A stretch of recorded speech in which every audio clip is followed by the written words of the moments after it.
Good morning, everyone, and welcome to the Profitable Interior Designer. I am here with my awesome, I gotta go this way, co-host, Lesley Myrick, my business coach and luxury interior designer. Welcome, Lesley. Thank you. Good morning. I am excited. I'm excited about every topic, but I love this topic. It's a good one to dive into. Yeah, so today's topic, we're going to be talking about effective designer-client relationships and the secrets to thriving in this industry. But before we do that, if you're watching on YouTube, please go and subscribe and like so you can follow us for more learning opportunities. We're trying to do these videos a couple of times a week. I try to do them with different people. So this is an important one. So let's get started on number one. Clear communication in your website, in your emails, in your welcome packets. Clear communication over the phone, your voicemail. Like when I tell you, so many people, interior designers, don't have all this stuff locked up yet. Yeah. Where everything's branded the same, everything sounds the same, everything feels the same. So that your very first contact with a potential client in your communication is your public facing social media and your website. So clear communication starts with, in my book, your public facing assets, right? I love that. And I think that's such a great point because, that's often what a potential client first sees of us is just what's available on the internet. And we have so much in our heads. We know our business inside and out, forward and backwards. We know how we do, but how is your knowledge and your business translating to a website, to your social media, to your outward facing channels? You might be surprised that you're sending out a more confusing vibe than you realize. And it's not until you have someone with fresh eyes looking at it that you notice that. And I've heard this, I don't know who to attribute this to, but basically a confused mind says no. And I have learned that myself in the past. And it's true. Like if you go to a website and you start reading it and you're confused, do you spend the extra time to try to get clear? No, you're just like, I'm out of here. Yeah, exactly. Right? So that's exactly what people do. And then it goes further to when they first talk to you, to when you send them your guidelines, perhaps in a welcome packet. Mm-hmm. Nothing is going to affect you more than a client who is stressed and doesn't understand what you do, how you do it, and your process. Yeah. So clear communication is absolutely number one. And setting clear expectations is all in that first communication as well.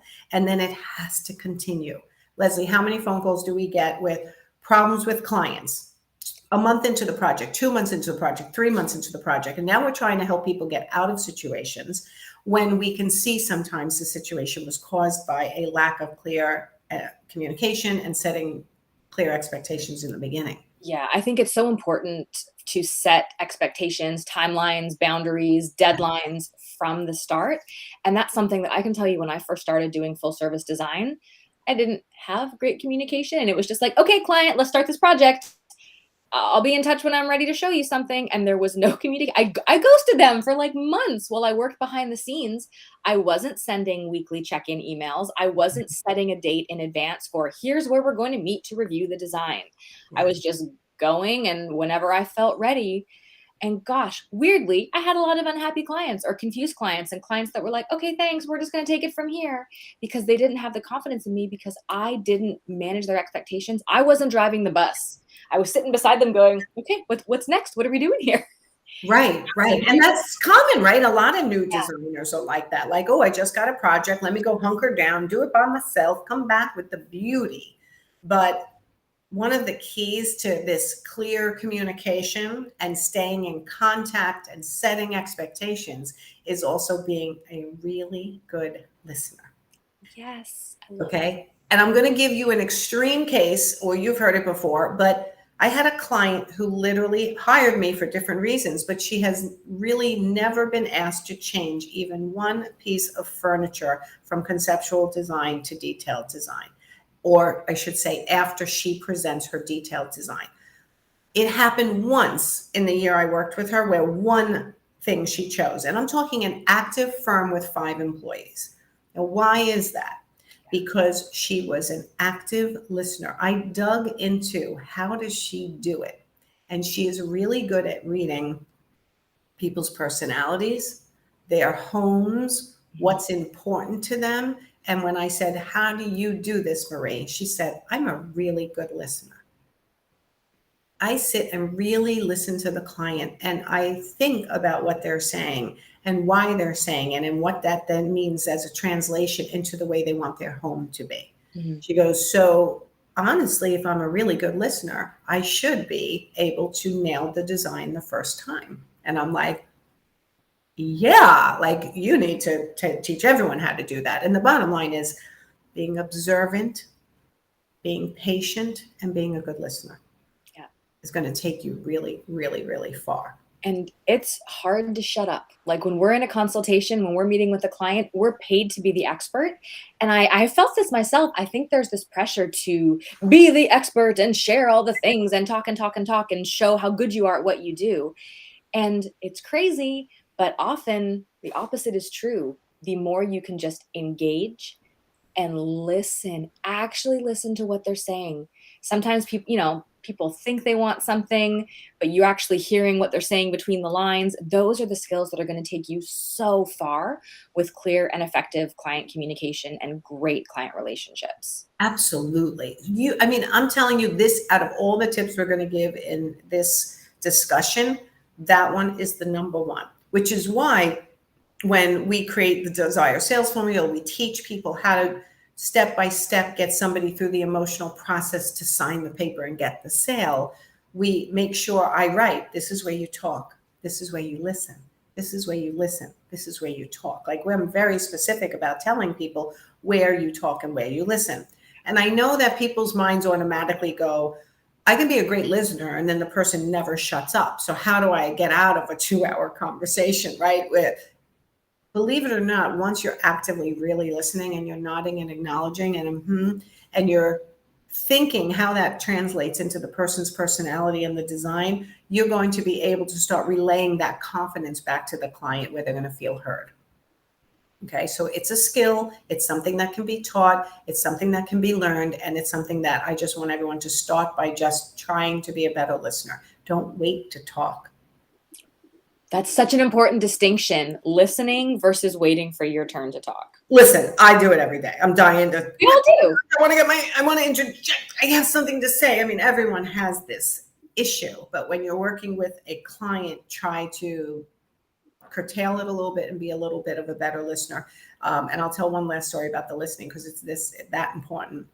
My body language trainer, Vanessa Van Edwards, she runs the Science of People. She did an experiment where she forced herself to not speak for 3 days, not verbally say a word.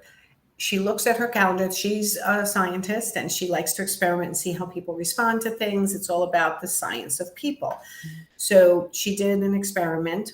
She had 2 networking events in that 3-day period. And she was terrified because she called herself a recovering awkward person. She's shy. She's like struggles, which is why she's getting bigger and bigger because she's fought through it and she's teaching other people how to do it now. She did 3 days and she carried 4 index cards with her. One said kind of like, I took a vow of silence. I'm doing an experiment. Bear with me. Then she did another one. My name is Vanessa Van Edwards and whatever she put on that. And then she did another one with a question. Do you have a passion project for this year? I think that was the question she ended up putting. Anyway, she used these 4 cards at the networking events. She was terrified and didn't know how it would go. She gets an email the next day from somebody she was talking to for quite a while. And they said, it's so nice to meet you. You're the nicest person. I so appreciate it. She never said a word. Yeah, literally never said a word. Not a word. And she actually thought it was funny herself, but it shows you how important it is, how people perceive you if you're just a wait to talker. Okay. So everybody be careful of that. All right. Let's talk about the free resources. And we mean this like at certain stages of the design process, sometimes the client starts to get very uptight. Mm-hmm. Is there something you can give them for free that teaches them a little bit about the stage of the project or something to distract them maybe a little bit, like, dinner out, right? You do something like that for like Yeah. renovations, You right? know, when we're in the middle of an install and it's been months, maybe there's no forward movement, we're waiting for furniture, I like to do a little surprise and delight gift. So maybe it's a gift certificate to a local restaurant or coffee shop. I know one designer, I saw her post this on Instagram, which made me laugh. She sends a beautiful bottle of champagne and there's a little hang tag on the neck that just says, "This shit sucks, but you're gonna get through it." Like that, it just, you know, there's ways to communicate that are on brand. That wouldn't be appropriate for everybody, but that, that language made sense. It was a very expensive bottle of champagne with this kind of cute, quirky communication on the label saying, "Hey, I acknowledge this part is hard. I see you. I hear you. I want to give you this to cheer you up, and we're going to get through this together. We're going to get to the finish line." And I think that's such a clever thing to do because Yes. that, the communication part, when nothing happens for months, even if the client trusted in you, they know you're a good listener, if they're not hearing from you, if they're not seeing progress, if they're not understanding why things are taking so long, they can get cold feet. Oh my And that God. relationship can turn south very quickly. And I can't remember where I heard this, but there's this idea, this concept that people remember the finish more than the process. Think of a marathon. There's a reason after you've suffered through 26 point whatever it is miles, which I've never done, there's celebration and fanfare, and like it's a huge deal to celebrate the finish. Yeah. And that's so important with design too, is how can you communicate with clients, let them know, yeah, this is the messy middle, this is the really shitty part, and I'm here with you and I'm going to take you through to the end, and we're going to have that amazing finish. And if they don't know that, if you don't communicate that's how the reality is of this process, you're Yes. going to have difficult clients, and I'm air quoting that if you can't see on the video, Yeah. that are going to lose trust in you, lose faith in you, are going to pull back, and you're going to wonder why the project went south, why the client fired you or ended the project early or just was generally unhappy with things. Yeah, and it all ties into managing their expectations by, again, having maybe a resource available to them at certain stages, explaining what's happening at that stage. It could be in your weekly email. It could be a little pop-up gift that helps distract them, make them happy. And I was laughing when you were talking about the stages, and then the end result is what they actually remember. It just, to me, it's like pregnancy. It's so It's like having a kid, right? It's like, oh my God, I'm so excited. I'm pregnant. I hired an interior designer to redo my kitchen. And then it's like, oh shit, over the next 9 months, this is with not so accurate, much and I can't fun. sleep and I'm miserable and why did I do this? Right. It's not so much fun. And then boom, then you get the gift at the end and you're right. So life is like this, right? There's horrible stages. So you have to try to understand what a client is going through. And a lot of designers seem to understand better once they've gone through it themselves in their own home.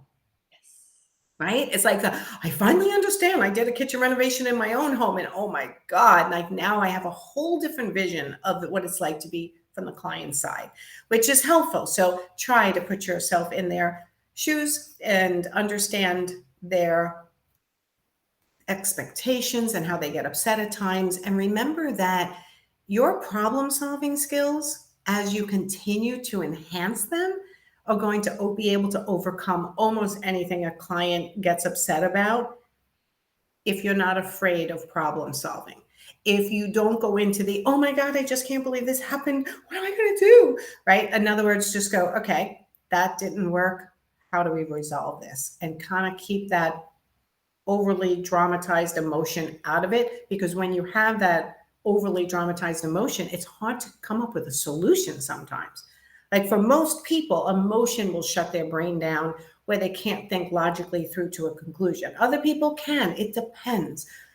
But I will tell you that most designers can learn how to go, how can I resolve this? What resources do I have? What options do I have? And that's where we help out a lot. But you guys have each other too. Talk to people. Know, trust yourself that you can solve problems. And there will be problems to solve. Will be And always. that, that ties into the whole communication picture, is communicating with your clients. There will be problems. Yes, they're unexpected. You don't know what they're going to be, but we've all heard the horror stories. You open up a wall and something isn't what you expected. I opened up a wall once and there was a support column no one knew was there, and it added kitchen scope and a $10,000 attic beam. I mean, all this stuff. There's going to be problems in a project, and I think it's so important, just like money, to talk about problems early and often. Let clients know there's going to be hiccups along the way. Maybe it's a piece of furniture that arrives damaged. Maybe something is backordered unexpectedly. My own kitchen remodel starts Monday. Two Woohoo! of my key pieces just discontinued, out of stock. But you know what? It is what it is. And to be able to solve problems, and that takes practice, and also to communicate that with clients. Hey, client, this thing has happened. This happens during renovations. Here's what we're going to do. Do you like solution A or solution B? It's just, and you always teach our designers in Profit Insiders Academy, and I love this, to take the emotion out of it, which is difficult for most of us who tend to be empathetic and emotional, and that's part of what makes us good designers. And it can be challenging for communication when we are too emotionally invested.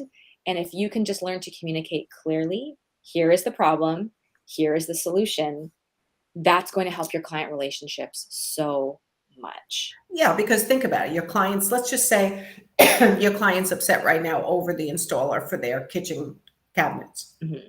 If you walk in, oh my God, this is terrible. Like, no, that's going to just bring the client's anxiety up higher rather than saying, you know what? I see what you're saying. I hear you. And let me do a little analysis myself and get back to you, rather than jumping into their emotional bandwagon with them. Come up with some solutions, come back to them with some calm professional solutions in order to keep that positive client relationship, because it's really important to keep that positive client relationship. And I'll even go as far as saying, like, I have a couple of Profit Insiders now messaging saying clients stepping over the guidelines of no texting, no texting, no texting. That's a client expectation, right? So was it made clear from the beginning? Yes.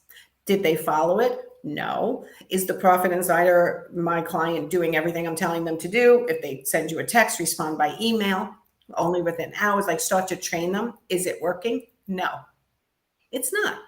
So the bottom line is we can only do so much. And then we have to decide, do we continue to work with this person who's not working within my guidelines? Is it worth it to me? Or is it not?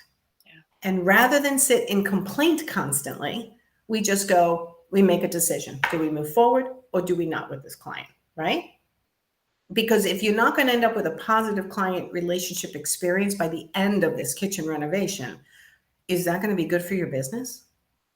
You don't want someone bad mouthing you around town. If someone's not happy with you, your service, the outcome, the experience, whatever it is, I mean, we've all seen review websites. People often don't leave positive reviews unless they're bribed, and really are vocal with negative reviews when something has gone wrong. Yeah, but you also can't be running scared to do your business the way it needs to be done and being scared of negative reviews. You got to go, you know what, if I get a negative review, again, jump back to your problem solving skills. Okay, what do we do about that? I got a couple of solutions for that, right? So it's a matter of keeping connected with the client in order for your client relationship to be what it needs to be, which is a friendly, professional, mutually beneficial relationship.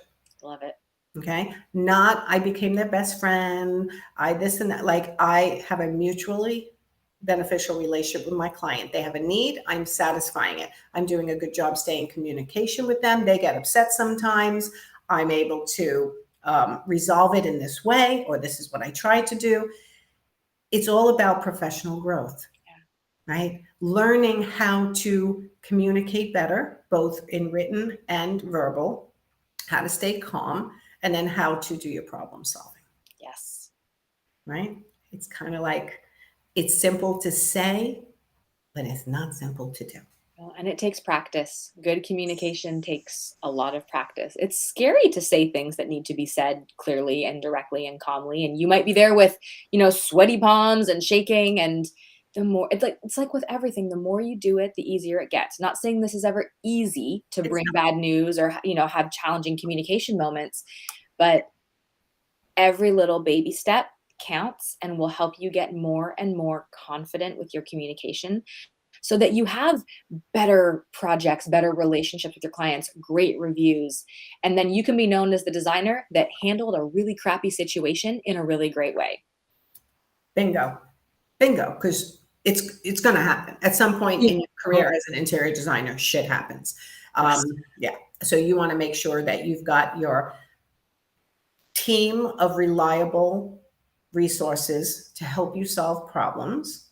You want to make sure you have a team of professional resources to continue to grow in your business and in your personality, in your life, in your skills, both as a designer and as a business owner.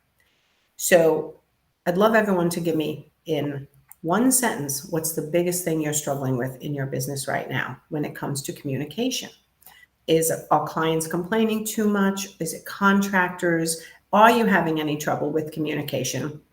And if you put in a question, I'm happy to go in later and answer those questions. Okay, so if you're posting a question, I will go in and answer. So let me know what your greatest communication struggle is. All right. After you do that, hop over to the corner, my corner, right? Profit Insider Corner. It's where all my free content sits. It's got a lot about communication because as a body language trainer, this is part of what I love is learning about communication, learning how to do it better, teaching everyone how to do it better. So everyone go and do that. And remember that the secrets to thriving in the industry, it's not a secret. Okay. It's actually not a secret. It is learn to be an exemplary communicator and have a great process, have a great supports team, right? And those three things combined can really bring you forward fast. Absolutely. Did I miss anything, Lesley? No, that's a mic drop. Boom. All right, everyone, go have a great week. I'm on vacation next week. So Enjoy. I won't be live next week, everybody. But for my clients, I will be available on my business helpline as usual. So everyone go have a great week. Oh, what? Thank you for communicating that in advance so we all know and can manage our expectations. Yes, I'm going to leave a message on my business helpline that I will be on vacation and I may be responding a little slower, but that you are my backup and they can ask you questions. And that's important for everyone to understand. When you're on vacation, you're actually allowed to shut down too. So communicating it to your clients, having backup and setting up your business for success is, all of what we do. So anyway, go have a great week. I'll see you next time. Thanks, Lesley. Bye, everyone.